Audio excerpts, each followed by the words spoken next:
Have you ever felt a pull towards something new, but told yourself it was too late? Maybe you've thought about learning a new skill or starting a project or even pursuing a long held dream, but there was that little annoying voice in your head that said, uh, that's for younger people. That ship has sailed. Well, think again. At 66, I started this podcast. At 60, Deirdre Wolonik, my guest last week, took up rock climbing for the first time. And my guest today, Becky Blue, became a first-time author at 60, using her writing to spark conversations about what's possible as we age. This episode is all about aging with curiosity, purpose, and passion. Not as abstract ideas, but as a way of living life. Becky and I will explore what it means to approach this stage of life with an explorer's mindset, challenging old narratives and embracing what excites us. If you've ever wondered, is it too late for me to try something new? Stick around. This episode might just change the way you see your own possibilities. Welcome to Boomer Banter, the podcast where we have real talk about aging well. My name is Wendy Green, and I am your host. And talking about possibilities, I want to invite you to join our Boomer Banter membership. Because when we talk about possibilities, we also have to talk about some be honest with ourselves. So as we get older, our social circles might shrink. Friends might move away, and some relationships fade away. And life might even feel a little bit lonely. But even as we are embracing aging well, we recognize that quiet worry about what aging really means. We don't always want to talk about it because deep down we don't necessarily embrace the idea of aging, but we do talk about aging well on this show and in Boomer Banter membership. And that's exactly why I created the membership. It's a warm, welcoming space where you can have real conversations, make friendships, and navigate this next chapter of aging well together. So if you go to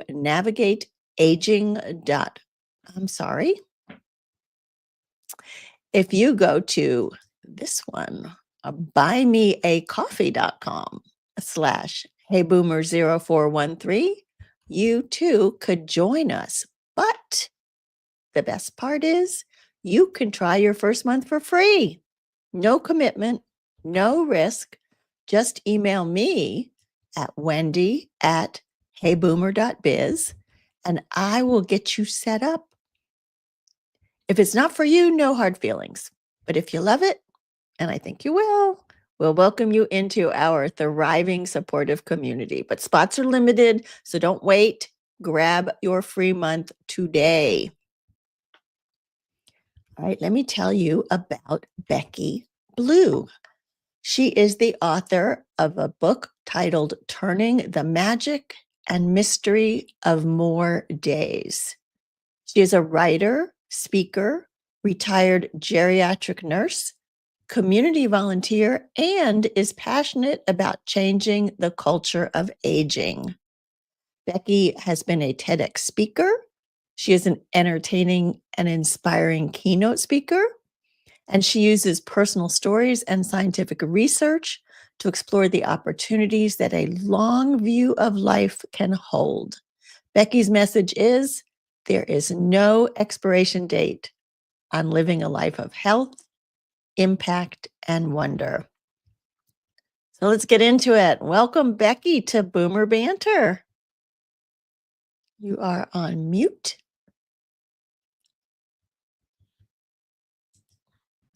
Hello. Hello, there you go. I don't know how that happened, but thank you. Thank you. We're so glad to have you here. And my friend Ann says it's never too late. Maybe. I appreciate that, Ann. So Becky, you became a first-time author at 60. What inspired you to take that leap, and what was the biggest mindset shift you had to make? Oh boy, I think what inspired me was watching my friends, my girlfriend group kind of turn 60. And I knew that I had had a lot of things in my background that should prepare me for such a milestone because I was going to be the next one up. And so I kind of started digging into some of my nursing literature since I had been a geriatric nurse. And I thought, I'm just going to start writing about this. So it was almost like I was kind of started writing some essays, and then they kind of kept coming. And I thought, this might be enough for a book. But of course, the Mm. mindset shift, as it is with so many things, is kind of that lack of self confidence or sort of that imposter syndrome is like, really? I'm going to publish a book? Is that something I can do? So, with a lot of encouragement from some colleagues and friends, I decided to go for it, and I'm really glad I did. Wow, so that was a big change. I mean, did you do much writing before you wrote the book or the essays? Um, Thank you for asking that. I think at my core, I've always been a writer. I loved writing even as a young girl. I wrote poetry and I loved my English classes. My mom was an English teacher. And then I went into nursing. And if any of you listeners are nurses, you know that it's not especially great for your writing because you're doing everything very briefly. And nowadays you're just plugging it in on a computer. But then I was able to take a career change in my nursing career and move into a lot of grant writing. And so that was a Oh. really great setting for getting concise, getting clear in what words I use. And then I started writing a blog, and I actually wrote a cookbook in honor of my Oh, mother in law. oh, how fun. So that had rather small distribution, but I do kind of call this my first official book. Well, it's your first real published book, right? Uh, Yeah, and writing grants is not as much of a storytelling process, I don't think, is it? Well, I think those are the successful grant writers who can tell a story, who can paint a picture, Okay. who understand who their audience is and what matters to them. So I think there's just a lot that goes into grant writing, but I think the most powerful thing that goes into grant writing is understanding who your reader is. Mm. Well, you certainly did that in your book, Turning. It was a lot about your experience, but then you certainly brought Mhm, in a lot of your other stories and experiences, and you talked about an explorer's mindset. mhm. What does that mean to you? I think it goes back. I love that you used the word curious previously. And so I love to use the phrase stay clever and curious. And where this explorer mindset came from was on a road trip with my husband across the plains of Wyoming and realizing that, think of Lewis and Clark and how they just kind of kept following the Missouri River and let's see what curve this takes next, and who knows what's around the next river bend. And I thought that's kind of what it is with aging is we don't know, as much as we can kind of prepare for it, we really don't know what's coming at us. And so it's really great to have this explorer's mindset of I'm just going to see what's around the next bend, and as it comes, I'm going to face it with curiosity and with questions, and I'm not going to hide. I'm going to kind of like back to my book, which is called, Turning the Magic and Mystery of More Days, kind of seeing what the magic and mystery can be in all these days ahead. Mm. I love that idea, the explorer's mindset, because that certainly is something as we are approaching this stage and in this stage, so many people say, I don't want to do it. It's too late. My time is up. And we're Mhm. like, no, you and I both are like, Try it. Why not? What do you got to lose? Try it. Yeah, and I think the other thing with that, I love what you got to lose because I think as we get older, there's sort of this not such an obsession with being afraid of failing. Mm, I think we're really kind of like, well, I'll try it and see what happens. If it doesn't work, I'll go on to something else. So exactly. I love that about. I think that's a big part of wisdom, right? And I think not being afraid of failing is something our younger listeners can look forward to in their older That's years. right. That's right. That's right. So at the end of each chapter, you always put in these questions that help Mhm. people kind of think and process the chapter and think about what aging means to them in different areas. What are some of the conversations you wish we were having more of around aging? I think it's easy to have conversations about, oh, this hurts and that hurts, and I went to the doctor and this was my lab value and all that, and those are relevant and okay to have. But some of the questions I love are, um, so what haven't I done yet? What's like waiting in the wings that I might want to try out? And it takes some bravery to say that. I like to share a story from when I went and visited a book club, and it was a lot of women around the table, probably 15 or 20, and they'd been meeting for like 15 years. It's so cool. And they obviously knew each other very well.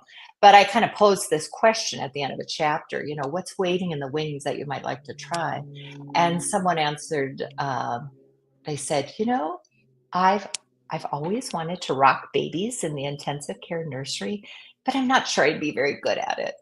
And Mm, all the friends around the table, "Oh my gosh, you'd be fantastic. You need to do this." mm, And we'll cheer you on. And so I think having those kinds of conversations with your family and friends, you have to be rather vulnerable and really put it out there. But then you also have this whole group of people who will keep you accountable, that they will ask you, "Hey, did you go to the hospital? Did you get signed up? Or can I go with you and sign you up and help you do this?" And that's just one tiny example of the many things I've heard from my readers. yeah, I think that's important to have that friend group, that supportive group of people Hmm. that not only cheer you on, but like you said, hold you accountable. I think that Hmm. that helps us get through some of our hesitation and our fear. Do you think so? Oh, for sure. I think aging should not happen as a solo. It's not a solo act. Right. It should happen in a trio or quartet or choir or whatever. I think I think for too long we just haven't talked about it. It's just kind of been not taboo, but maybe not fun. But I think now we can talk about it and have such great examples, have such great role models of people who are doing some amazing things in their third act of life. And I mean, this is the time to try some of those things for sure. Yeah, yeah, for sure. So for people that are hesitant about pursuing rocking babies in the nursery or, trying to be a writer, whatever, Hmm. Hmm. what would you say to them? Well, I think first you have to figure out what it is, and I think it's okay to really go back. Try to take yourself back to maybe your teenagers or your college years, or when you were before you had children. Like, what did you maybe uh, want to do but never got to do? And so think of those things, and then think, well, how can I maybe kind of start small with this? And I'll use this myself as an example. A couple years ago, I was going through this exercise, and probably because I was reading my book, but I remembered that when I was young, one of the things that brought me great joy was dancing, was taking ballet. And I had gotten to take one semester of ballet when I was in college for a PE credit, and I Mhm. just loved it. And then that went by the wayside because of life, of course. But I thought of that a couple of years ago and I thought, okay, let's just try this. So I found a YouTube channel that was like, do ballet in your kitchen or whatever, and like you hold on to your kitchen island and use it as a ballet. But it was just this wonderful teacher who made, I could pull her up any morning and watch her and do it with her. So I did that for like 6 months Oh, until yeah? I figured out that I saw a posting on social media that one of the local ballet studios called Dance Gallery, and it happened to be the same same studio that I took that class from 40 years prior Oh in college. gosh. They were starting to offer adult ballet lessons. So I thought, okay, this is perfect, Meant to be. meant to be. So I started taking ballet, and it's been absolutely life-giving, and it's been such a joy. My One of my purposes was to improve my balance and my strength, which I would say it has. But I also just wanted to experience the music and the sights and sounds of that studio environment, and to the point where I even got to be a wee part of the Nutcracker Oh, a how couple fun. Christmases ago. So, I guess to your question, it's first dig back in, be a little bit of an archaeologist, dig back in your soul, see what's waiting back there, and then to just start small. Yeah. And if it doesn't work out, then dig again and find something different. Yeah, that was brilliant. Like, you tried with the YouTube, so you had to see Yeah. first, can I still do it? Would I be brave enough to get in front of people to do I mean, that was great. What a great way to start.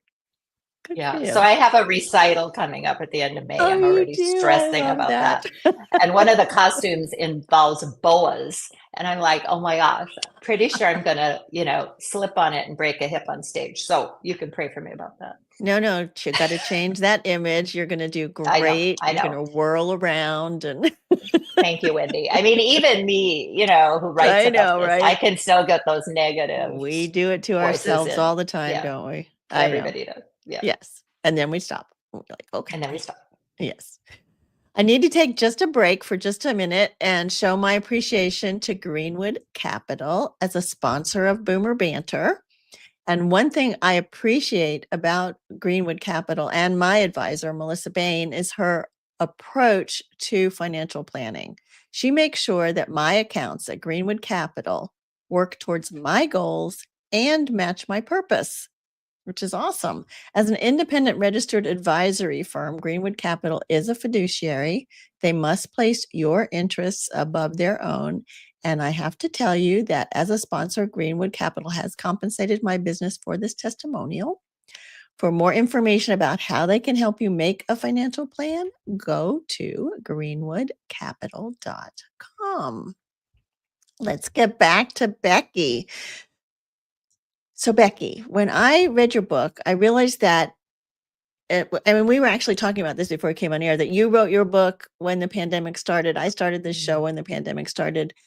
And then also you said your husband had retired right around that same time also. So there was a lot of Mhm. transition going on during that Mhm. period, and that's 5 years now. So I'm wondering, in the ensuing 5 years, if there's other things that you would have added to your book or changed about what you said now that you are 5 years older and wiser.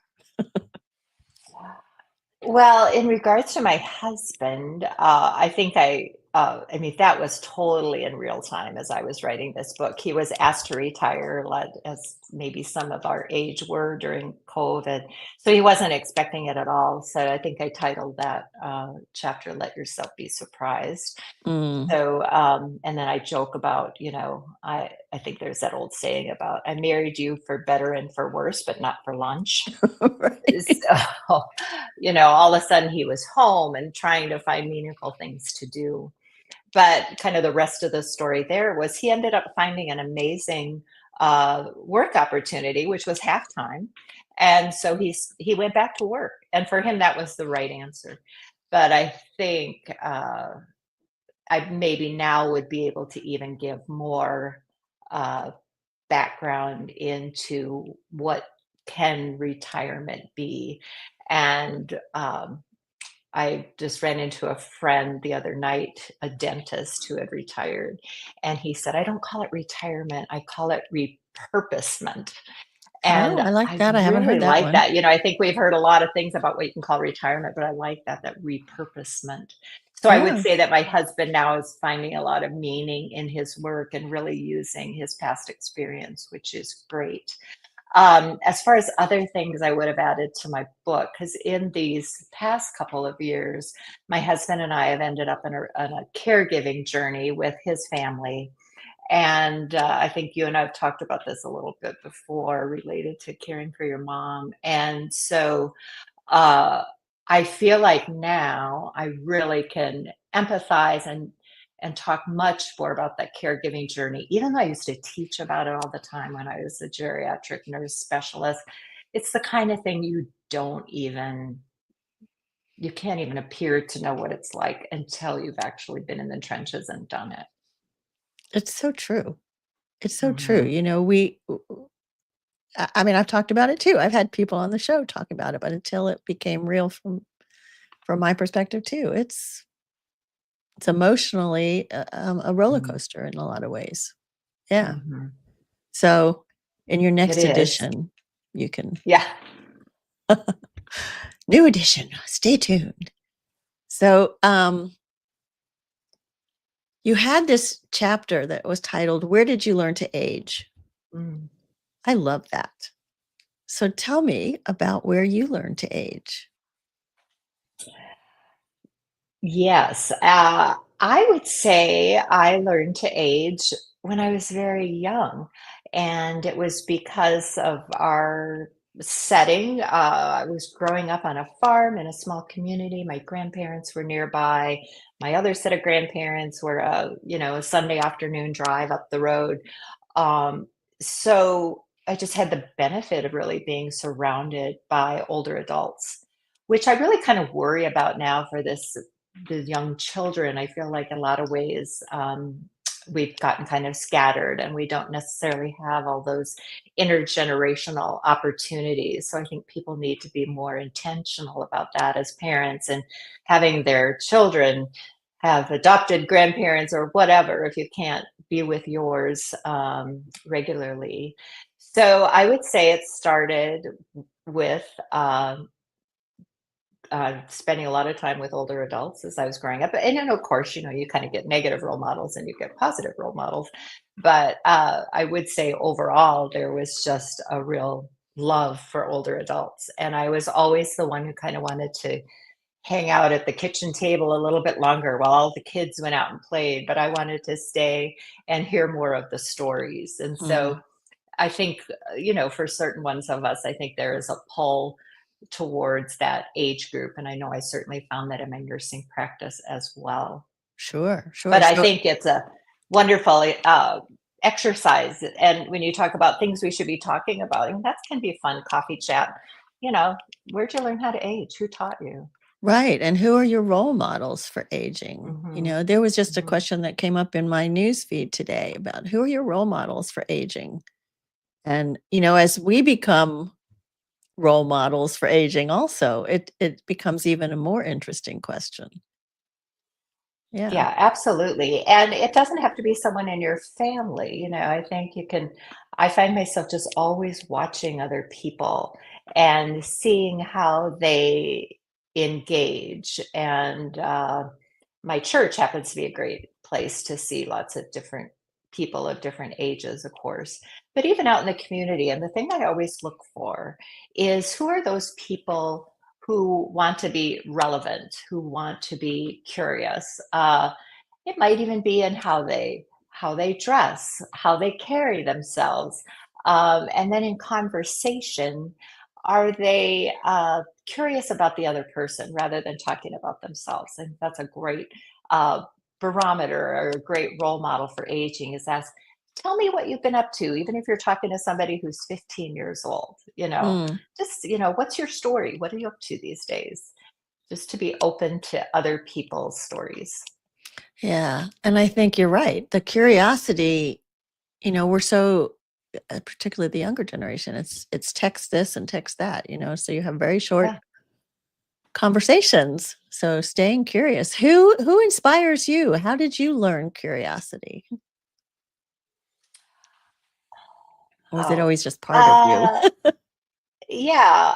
I think I've always been fairly curious. My dad used to have a saying, what, master of, what was it? No, I can't think of how he said it, but kind of like he was, Master of none. Wow. yes, Yeah, curious of all what's things, but master of none or yeah, whatever. And right. so my father was always very curious. Um, And then I think of a nurse mentor, one of my nursing professors who just turned 90. And I watched her go through her life and her nursing career and really reach out to so many different populations of people, to people who are out in the community, maybe healthcare in children in the schools. But she was also like a really early adopter of tech, which I think is really impressive for somebody who's 90 years old. She said, "Oh, just when email was just starting, and I was probably still getting paper memos from the hospital. She's like, "Oh, just email me," and I'm like, "Oh my gosh, you figured out email, and you're almost 30 years older than me," and that's going to date me here, of course, with your audience, but yeah, I just I probably value curiosity and courage. I guess that would be the other C word, um, in myself and in my children, something I've tried to teach them, certainly. Yeah, I can definitely see that in you. I wanted to talk about self-care because you talk about Mm, that in your book, and certainly you encouraged your patients, your clients, yeah. into caring for themselves as they could. But I also wanted to quote something that I think it was your grandmother that said, "It's better to wear out than to rust out." So, Oh, I thanks love for that. saying that. Yeah, I that's love my that. grandma Marie. Isn't that good? That's a It's better great to wear statement. out than to rust out, and all of the cousins and everybody, we still recall that. And she did that, she was a hard worker. And again, she didn't just sit around. She loved to stay busy. So I think anytime we were maybe kind of mopey or complaining about having to do some chores or having to do some work, that's what she would come up with. And I think we can all benefit from reminding ourselves of that today. It's better to wear out than to rust out. Um, and as far as self care, I think where I really learned that was when I started working in faith community nursing, where we put nurses into churches, and we really focus on looking at people in body, mind, and spirit, that they're kind of three parts of the whole, and just the importance of taking care of each of those parts. And we think about aging, I think it's easy to focus on our bodies and how they are changing, of course, and sometimes not being the friendliest towards us. That's right. Sometimes, like, I woke up this morning, I thought, why do my legs hurt? I just want Uh, to get out of bed and walk to the bathroom. I was like, oh. Uh, so, your body will kind of give you some aches and give you some signs. So, of course, that implies, well, let's do a little stretching, maybe even before we get out of bed. So there's some self care right there. But so the body, it's a little more obvious what we do there for self care. And the mind, I say that my ballet is equivalent to my husband doing Wordle. I mm. think I've got to kind of memorize some steps and things like that. So we do things to keep our minds sharp. So that's self care of the mind. But the one that I think we don't think enough about is spirit. And how do we care for our spirit? And depending on your faith tradition, how you uh, take in that higher being. Um, but I think it's so important to feed your spirit. And just recently, I've come across the concept of spiritual electricity. Oh, I And haven't heard that. yeah, and it's from a wonderful book called The Artist's Way. And she talks the importance of spiritual electricity. And what that is where you kind of cut out the cobwebs enough in your life and in the messages that are coming in, and maybe being in some silence and letting kind of your senses feed you by all the five senses. Or maybe it's from when you were doing something you really love, or you get to have a conversation with an old friend. You get that energy, right? And that's I would she calls it a spiritual energy. Or being creative, when suddenly you've made a new recipe, or you've decided, I'm going to write in my journal this morning. That feeling that you get because of those rather simple but powerful activities is that spiritual energy. So that's kind of what I'm looking at now related to self-care. I've been much more intentional about opening up my journal every morning and reading something from a favorite book or a scripture and letting myself get energized in that way. I think intention is so important, Becky. You know, Hmm. I've journaled all my life, but on and off, right? And Yeah, absolutely. I set myself an intention a couple weeks ago that I was going to journal in the morning before I pick up my phone and start checking all the mail and messages and stuff, because that Hmm. just clouds your thinking. But you know what I found also, and I want to ask you about this morning for the first time in a while, I woke up without this neck pain and headache, and Mm. I felt so much more awake and alert and ready to write in my journal. You know, pain really stops us in a lot of ways, mentally, spiritually, physically. Hmm. And you worked with a lot of geriatric patients. I mean, how did you help them kind of put that in perspective as we're trying to be intentional? Mm. That's good. I mean, pain is, I don't expect, I don't, I'm not an expert in pain, but certainly pain can be in body, mind, and spirit as well. Mm. So I always say, you got to kind of keep the main things, make sure that you're taking care of your body in whatever way you can. And sometimes even speaking the pain really helps.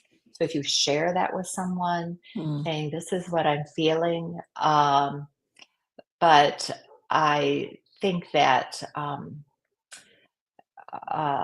when I worked with my geriatric clients, so often it wasn't always a medicinal kind of cure that we needed for them. Sometimes it was. But I had the pleasure of working with other interdisciplinary folks like a physical therapist and pharmacist, a speech therapist, and an occupational therapist. I mean, sometimes it's as simple as just, let's get you a new chair. Mhm. You're just not sitting right, and so just know that there's so many options beyond grabbing Uphill. the uphill, the easiest. I mean, right? So I think again, it's speaking the pain, letting Speaking people the pain. know that this is what I'm dealing with, and what's the best thing for me. And asking for help and doing some movement and all of those things, I think. Oh, absolutely. I mean, Yeah. movement is a given. I mean, I think if you're gonna think of one thing to do to age healthier, is just move and move all the time. Yeah. Where I know we gotta keep moving, we don't want that rust to build up on us. Yeah, right. So, another thing that you talked about in the book was sleep, and how important Oh, that yeah. is for us, and so many people I know as we pass midlife, we get a lot of interrupted sleep, and then people wake up Mhm. tired. So, what do you recommend to improve sleep?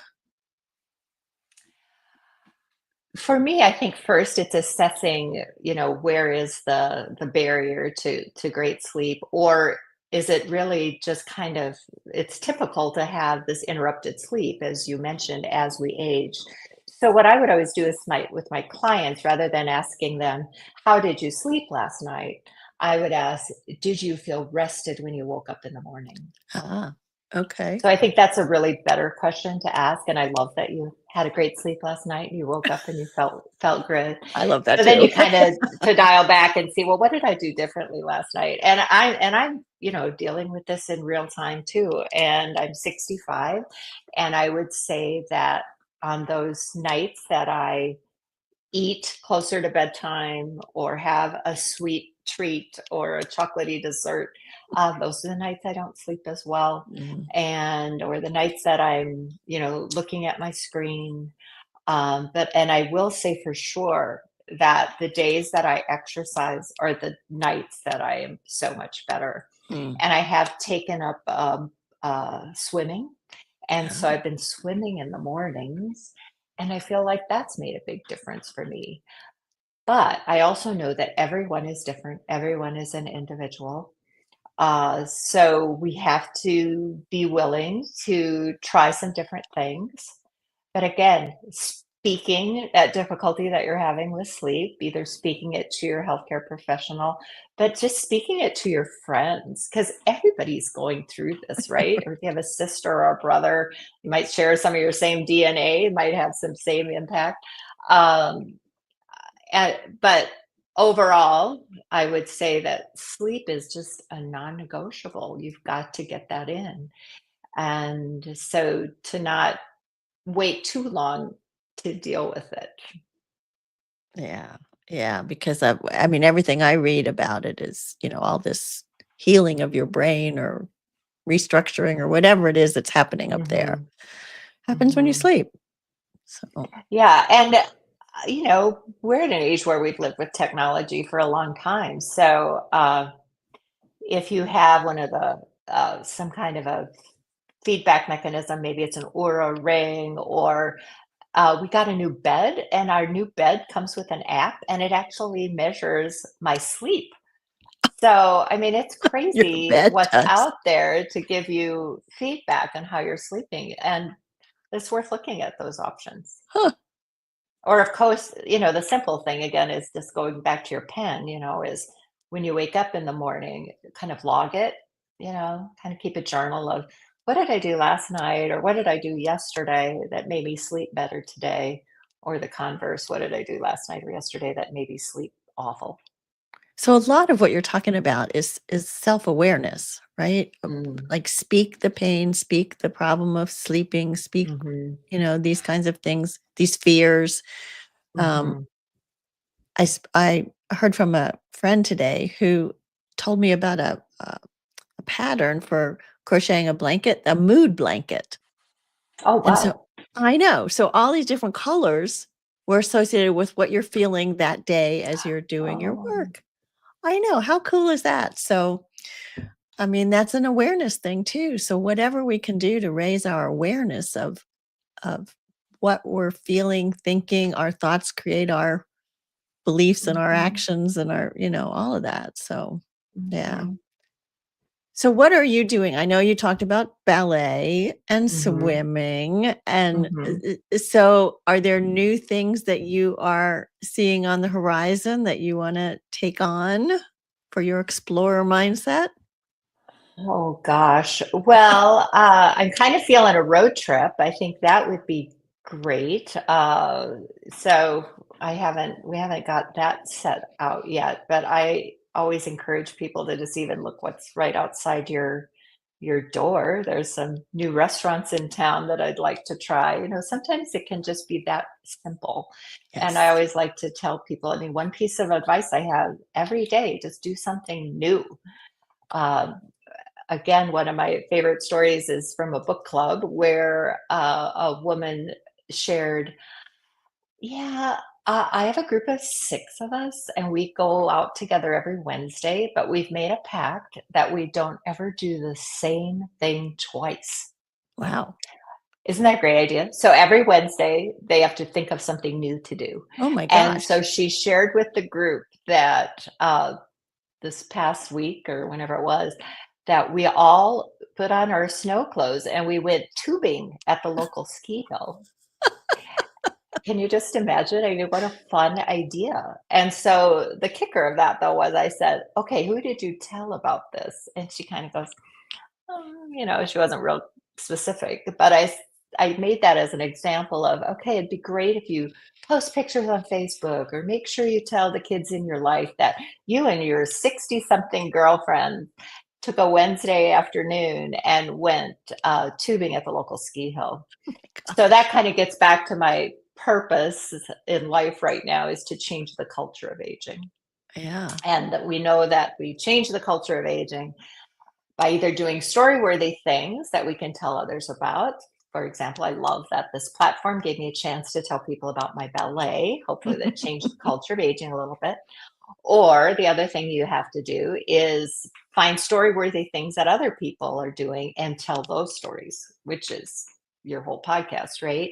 Yeah. So, little by little, if we're all talking about aging, either our own or what we've learned from somebody else, will change the culture of aging. I love that, Becky, and I love that you said it doesn't have to be big things. Going to a new No. restaurant is that's a new Mhm. adventure. So, yeah, Yeah. thank you. Thank you for all of this. I want to let people know how they can find you. Um, you have a website that's called Becky Blue Writes, WRITES, BeckyBlueWrites.com. And from there, you can find your book, which you can also find on Amazon. And it's called Turning the Magic and Mystery of More Days. And you can also contact Becky through there. She's also on Facebook as Becky Blue. And you can follow her on Instagram. That is Becky J. Blue on Instagram. So follow Becky, and watch her new adventures as she keeps moving forward. Let's see. I also want to remind you about the Boomer Banter membership being a warm, welcoming space where real conversations happen, friendships form, and we navigate the next chapter together. So if you'd like to try a month for free, you can email me at wendy@heyboomer.biz. And next week's kind of interesting. I'm going to be participating in something called Podcast-thon. It's a global movement where podcasters come together to spotlight important nonprofit causes. And for my Podcast-thon special, I'll be featuring Doris McClellan, who is president of the American Association of University Women, AAUW in South Carolina. We'll be talking about AAUW's mission to advance equity for women in education and the workplace, why this work is still so important today, and how being part of AAUW for over 40 years has given Doris a deep sense of purpose. So I can't wait to share this conversation with you. Be sure to subscribe, follow, and tune in to Boomer Banter next week for that episode. And one final thing before I go, I wanted to mention my friend Adrian Berg, who has the podcast Ageless Traveler. It's a podcast on a mission that you will never stop traveling. And she brings you useful information on trips, tips, and hacks for lifelong travel, breaks down barriers to solo, intergenerational, and traveling at slower paces. So check her out. It's agelesstraveler.com for access to a lifetime of travel. And thank you to Greenwood Capital for sponsoring this podcast. Greenwood Capital is an independent registered advisory firm providing wealth management, investment solutions, and financial planning to clients in 23 states. Thank you so much, Becky, and thank all of you for sharing your time with Boomer Banter. Thank you, Wendy. It was fun. Thank you. All right.